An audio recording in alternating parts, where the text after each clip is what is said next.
உரிமை சட்டம். இந்நிகழ்ச்சி தகவல் அறியும் உரிமை சட்டத்தின் அடிப்படையில் உருவாக்கப்பட்டது. அரசு மற்றும் பொதுமக்களின் ஒத்துழைப்புடன் சமூக பிரச்சனைகளுக்கு தீர்வு காணப்படும் வகையில் இது அரசுக்கும் மக்களுக்குமான உறவை உணர வைக்கும் நிகழ்ச்சி.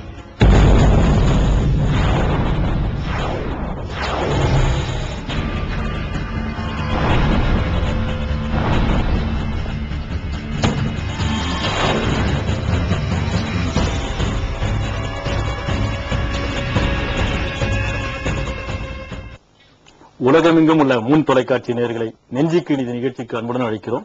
இன்றைய நிகழ்ச்சியில் கல்வி, வேலைவாய்ப்பு, இடஒதுக்கீடு கோரிக்கை, வளர்ச்சிக்கு வழியா, வாக்கு வங்கி அரசியலா என்பது குறித்து நம்முடன் கலந்துரையாட தமிழ்நாடு தௌஹீத் ஜமாத் நிறுவனர் திரு பி. ஜெயமுல் வந்துள்ளார். வரவேற்போம். வணக்கம் சார். பாஜகவின் மாநில துணைத் தலைவர் தமிழிசை சவுந்தரராஜன் வந்துள்ளார். வரவேற்போம். வணக்கம். இன்றைய காலகட்டத்தில் அரசியல்வாதிகள் பொதுவாக பார்க்கும்போது இந்த இடஒதுக்கீடு என்பது வெகு வேகமாக இன்னைக்கு கேட்டுக்கொண்டிருக்காங்க. இந்த நிலைப்பாடில் இந்த தேர்தல் வரக்கூடிய இந்த நிலையில் இது என்ன ஒரு அரசியல் ஆதாயமா? இந்த தேர்தல் நேரத்தில் இடஒதுக்கீடு கேட்கிறது எத்தனை வருடங்களாக கேட்காமல் இப்ப திடீர் என்று பார்க்கும்போது ஒரு பெரும் மாநாடு நடத்தி இன்னைக்கு இடஒதுக்கீடு வேணும் என்று ஒரு நிலைப்பாடு கொண்டு வந்திருக்கீங்க. நீங்க அதே மாதிரி பார்த்தா பிரதமரை சந்திச்சிருக்கீங்க, சோனியா காந்தி சந்திச்சிருக்கீங்க. இந்த நிலை என்ன திடீர்னு ஒரு காரணம்? எந்த ஒரு கோரிக்கையை வென்றெடுப்பதாக இருந்தாலும் அதற்குரிய கால நேரத்தை பார்த்து தான் அதுல இறங்க முடியும். அரசியல்வாதிகளை பொறுத்த வரைக்கும் தேர்தல் நேரத்தில் தான் எந்த ஒரு கோரிக்கைக்கு முக்கியத்துவம் கொடுப்பார்கள். தேர்தல் நெருங்கும் பொழுதுதான் கொடுப்பார்கள். இதே ஒரு 4 வருஷத்துக்கு முன்னாடி நம்ம செய்தோமே ஆனால் அதுக்கு எந்த விதமான மதிப்பும் இல்லாமல் போயிடும், உழைப்புமே ஆகிவிடும். அதனால அந்த கோரிக்கையை யார் வென்றெடுக்க நினைக்கிறார்களோ அதுக்குரிய காலம் எதுன்னு பார்த்துதான் இறங்க வேண்டியிருக்கு. அதனாலதான் தேர்தல் நெருங்கி வர்ற நேரத்தில் இந்த கோரிக்கை அதிக பயன் தரும் என்பதற்காக நாங்க அந்த நேரத்தை தேர்ந்தெடுத்தோம். நீங்க பாஜக பார்க்கும்போது ஒரு 5 வருடம் ஆட்சி செய்யப்பட்ட நிலையில் இப்போது தான் திடீரென்று பார்க்கும்போது இந்த குழந்தைகளுக்கு வந்துட்டு மாணவர்களுக்கு வந்துட்டு ஊக்கத்தொகை வேண்டும் என்று நீங்க ஒரு போராட்டம் நடத்திருக்கீங்க. இதுவும் ஒரு தேர்தல் காலகட்டத்தில் இல்ல, இதை நான் அவர்கள் சொல்வதற்கும் நான் சொல்றதுக்கும் வித்தியாசம் இருக்குது. ஏனென்றால் பாரதிய ஜனதா கட்சி ஆட்சி செய்து கொண்டிருக்கும் பொழுது சிறுபான்மையினருக்கும் தனி அமைச்சகம் போட்டு இப்ப கடந்த 2 ஆண்டுகளாக இது 2வது ஆண்டு. அதனால்தான் நாங்கள் இப்ப போராட்டம் நடத்துகிறோம். எங்களுடைய போராட்டத்திற்கும் தேர்தலுக்கும் சம்பந்தம் இல்ல. ஏன்னா முதல் ஆண்டு கொடுத்ததை வைத்துத்தான் நாங்கள் அதை ஃபாலோ அப்பா 2வது ஆண்டு. ஏனென்றால் முதல் ஆண்டு என்ன பிரச்சனை என்றால் சிறுபான்மையினர் என்ற ஒரே காரணத்திற்காக அவர்களுக்கு உதவித்தொகை மற்றும் ஸ்காலர்ஷிப் முழு தொகை வழங்கப்படுகிறது. உதாரணத்திற்கு 1ஆம் வகுப்பிலிருந்து 5ஆம் வகுப்புள்ள மாணவர்களுக்கு 1000 ரூபாய் கொடுக்கப்படுகிறது. அவர்களின் பொருளாதார நிலை அதில் அவர்களுக்கு தடங்கலாக வருவதில்லை. ஆனால் நாங்கள் சொல்வதெல்லாம் காரில் இருந்து இறங்கி வரும் ஒரு சிறுபான்மை சகோதரருக்கு கிடைக்கும், குழந்தைக்கு கிடைக்கும் ஒரு 1000 ரூபாய் கூலி தொழிலாளியான ஒரு இந்து குழந்தைக்கு கிடைக்கவில்லை. இது நியாயமா? இதுதான். ஏனென்றால் ஒரு ஆண்டுக்கு முன்னால் முதல் ஆண்டு கொடுத்திருக்கிறார்கள், 2ஆம் ஆண்டு. இப்போ சர்வ சிக்ஷா அபியானுக்காக கொடுத்த பணத்துல கூட இவங்க சரியா உபயோகப்படுத்தல. இன்னும் 40% மிச்சம் இருக்கிறது. ஆனால் இவர்களுக்கு ஒதுக்கிய பணத்தில் தமிழக அரசு மாத்திரமே, நம்ம தமிழ்நாட்டில் மாத்திரமே 30 கோடி அதிகமாக செலவழித்திருக்கிறார்கள். ஆக நம்ம என்ன சொல்றோம்னா, அப்ப நீங்க இந்த குழந்தைகள் ஏன் மறுக்கப்படுகிறது? நாங்க மறுபடியும் சொல்றோம், நீங்க சிறுபான்மையினருக்கு கொடுக்க வேண்டாம் என்று சொல்லவில்லை, அவர்களுக்கும் கொடுங்கள். ஏழையான, அது நாங்க பணக்கார குழந்தைங்களுக்கு கேட்கல, ஏழையான எங்களுக்கு குழந்தைகளுக்கு கொடுங்கள். இதுல என்ன தவறு இருக்கிறது? அது மாதிரி கால அவகாசம் என்று சொல்கிறீர்கள். இல்ல, 2 வருடம் ஆயிருக்கு. அல்ல முதல் வருடத்தை அதன் ரிசல்ட்டை பார்த்தது, ஓரியன்டேஷனை பார்த்துட்டு எப்படி கொடுத்திருக்கிறார்கள் என்பதை பார்த்து விட்டு குழந்தைகள் வஞ்சிக்கப்படுகிறது. இது 2ஆம் ஆண்டு. இவர்கள் சொல்வது போல சிறுபான்மை மக்கள் ஒரு புறம் இருந்தாலும் ஏழை மக்கள் என்று ஒன்று கொண்டு வந்திருக்காங்க. ஆகவே இதுல அரசாங்கம் இடஒதுக்கீடு கொடுக்கும் போது ஏழை எளிய மக்கள், பிற்படுத்தப்பட்ட மக்கள், தலித் மக்கள் என்று ஒதுக்கப்பட்டு தராங்க. இப்ப ஏழை மக்கள் என்ற ஒரு குரல் வந்த பிறகு இந்த எதன் அடிப்படையில் தர வேண்டும் நீங்க நினைக்கிறீங்க? இப்போ இப்ப நீங்க 2வது கேட்ட கேள்வி இடஒதுக்கீடு சம்பந்தப்பட்டது இல்ல. கல்விக்கு கொடுக்கக்கூடிய உதவி அது இடஒதுக்கீட்டுல வராது. இடஒதுக்கீட்டை பொறுத்த வரைக்கும் கல்வி, வேலை வாய்ப்புல எங்களுக்கு இவ்வளவு சதவீதம் வேணும்னு அந்த இடத்தை தான் நாங்க கேட்கிறோம், பணத்தை கேட்கல. இடஒதுக்கீட்டுக்கான போராட்டம் இருக்கிறத அது இந்த பண உதவி சம்பந்தப்பட்டதோ கல்வி கடன் சம்பந்தப்பட்டதோ கிடையாது. அதை தர மறுப்பதற்காகத்தான் இதை தர்றாங்க அவங்க. கல்வி உதவிங்கிறது நாங்க கேட்கவே இல்லை. எங்களுக்கு இடஒதுக்கீடு கொடுத்தாலே போதும் தான் நம்ம சொல்றோம். முஸ்லிம் சமுதாயம் கோரிக்கை வச்சு இதை கொடுக்கல. எதன் அடிப்படையில் கொடுக்கறாங்கன்னு சொன்னா 2 கமிஷன்கள் போடுறாங்க. சச்சார் கமிஷன் ஒன்னு போடுறாங்க, ரங்கநாத் மிஸ்ரா கமிஷன் போடுறாங்க. அவங்க இந்தியா முழுவதும் சுற்றுப்பயணம் செய்து ஒவ்வொரு மாநில அரசாங்கத்தினுடைய தமிழ்நாட்டுக்கு மட்டும் அவங்க வரல. சுனாமி நேரம் மற்ற எல்லா மாநிலங்களுக்கு சென்று மாநில அரசாங்கத்தில தகவல்களை திரட்டி அவங்களுடைய உதவி திட்டங்கள் முஸ்லிம்களுக்கு கிடைத்திருக்கிறதா என்று பார்த்தால் ரொம்ப முஸ்லிம்கள் புறக்கணிக்கப்பட்டிருக்கிறார்கள்.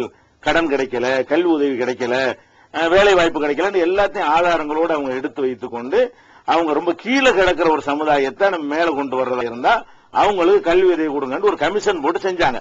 அதே மாதிரி இப்ப அவங்க சொல்றபடி இந்து சமுதாயத்துல அப்படி இருப்பார்களே, ஆனால் அவங்க தாராளமா கேள்வி கேட்கிறேன். தம்பி கேட்ட மாதிரி நீங்க இடஒதுக்கீடு கேட்கிறீர்கள், பணம் வேண்டாம் என்று கேட்கலன்னு சொல்றீங்க. இப்போ இவர்கள் சொல்வதை போல பண உதவி கிடைத்தாலே எல்லா சிறுபான்மையினரும் படிக்க ஆரம்பித்து விடுவார்கள் அல்லவா? அப்ப படிக்க ஆரம்பித்து அவர்களின் நிலை உயர்ந்த பின்பு எதற்கு இடஒதுக்கீடு உங்களுக்கு? ஆக இடஒதுக்கீடு என்பது ஒரு பாகுபாடோடு ஒரு மதத்தை வைத்து ஒரு மத சார்பாக ஒரு இடம் என்று கேட்பதை விட இப்படி அவர்களுக்கு உதவி கிடைக்கும் போது அவர்கள் எல்லோருமே ஒரே நிலைக்கு. நமது குற்றச்சாட்டு என்ன என்றால் 60 ஆண்டு காலம் காங்கிரஸ் இந்த நாட்டை ஆண்ட பின்பும் இன்னும் சச்சார் கமிட்டி, நான் என்ன கேட்கிறேன், சச்சார் கமிட்டியில 5% மேல் இஸ்லாமியர்கள் உயரவில்லை என்று சொன்னால் 50 ஆண்டு காலம் ஆட்சி செய்த காங்கிரஸ் என்ன செய்தார்கள் இத்தனை ஆண்டு சச்சார் கமிட்டி?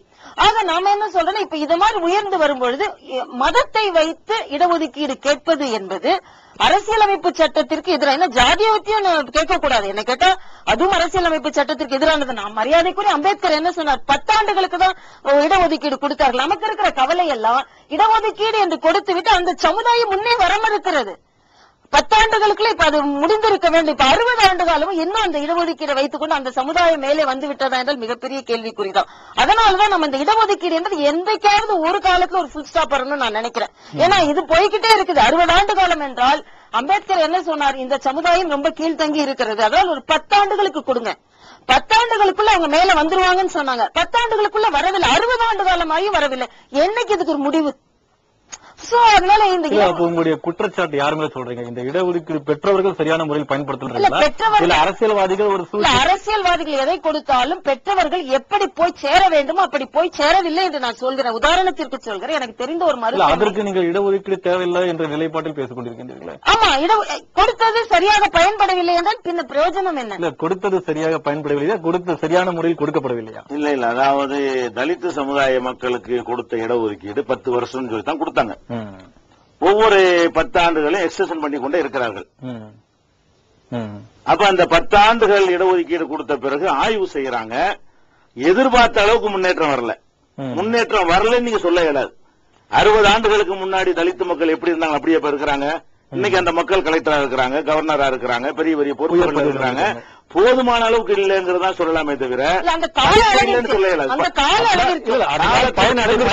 அதிகப்படியாக பயனடையவில்லை. கால நிர்ணயிப்பது என்பது இருக்குல்ல, காரியம் தான் முக்கியம், காலம் முக்கியம் கிடையாது. அம்பேத்கரே 10 ஆண்டுகள் போதும் என்று நினைத்தார், கணிப்பு தவறாகிவிட்டது. அம்பேத்கர் 10 வருஷம் சொன்னார். தொடர்ந்து பேசுவோம், தொடர்பு உள்ளார். வணக்கம், நெஞ்சுக்கு நீதி. வாழ்த்துக்கள். நான் சவுதி அரேபியா அமான்ல பேசுறேன். சொல்லுங்க அமானுல்லா, உங்களுக்கு கருத்து சொல்லுங்க. புகழனைத்தும் வேகனாகி அந்த ஓரிரைக்கு உரித்தாகட்டும். அதாவது நல்ல தலைப்பு, நல்ல நிகழ்ச்சி எடுத்திருக்கீங்க. அதாவது நம்மளுடைய மேடம் அவங்க தெளிவா சில வாதங்களை எடுத்து வைத்துக் கொண்டு இருக்காங்க. நியாயமான வாதங்கள் தான். நம்மளுடைய இந்தியா ஸ்டேட் ஆனது செக்குலர் ஸ்டேட் தான். அதாவது மத சார்பற்ற நாடு தான். நான் அந்த கருத்துல நான் உடன்படுறேன். எந்த மதத்தையும் சாராத ஒரு நாடு தான். யாருக்கும் எல்லாரும் ஈவனா பார்க்கணும்னு ஒரு கோட்பாடு நடைபெறுதான் இந்த உலக அரங்கிலே மதிப்பிடக்கூடிய ஒரு ஸ்டேட் செக்குலர் ஸ்டேட். மத சார்பற்ற அனைத்து மக்களும் சரிநிகராக பாகுபாடு பார்க்கப்பட வேண்டிய ஒரு நாடு என்ற அடிப்படையில நாடு வாழுது. அதுல நம்ம உடன்படுறோம். ஆனா அதே நேரத்துல இன்னைக்கு இந்த நம்மளுடைய அண்ணன் அவர்கள் சொன்ன மாதிரி அமைக்கப்பட்ட இந்தியாவில் அமைக்கப்பட்ட முதல் கமிஷன் டாடா கலேக்டர் கமிஷன், அதுக்கடுத்து கோபால் சிங் கமிஷன், அதுக்கடுத்து ராஜேந்திர சர்கார், அதுக்கடுத்து ரங்கநாத் மிஸ்ரா, இவங்க 4 பேருமே தெளிவாக ஒரு விஷயத்தை இந்த சமுதாயத்தை தெளிவாக குறிப்பிடுறாங்க. இவங்க யாருமே இஸ்லாம் சமுதாயத்தை சார்ந்தவங்க இல்ல, எல்லாருமே பிற சமுதாயத்தை சார்ந்தவங்க. இவர்கள் தெளிவாக ஆய்வு எடுத்து இந்த சமுதாயமாகப்பட்டது தலித்துடைய அடித்தளத்தை விட மிகவும் கேவலமாக இருக்கிறார்கள் என்பது தெல்ல தெளிவாக படம் பிடித்து காட்டியிருக்கார். வெறும்னா வாய் வார்த்தைகளால வாய் ஜாலத்துல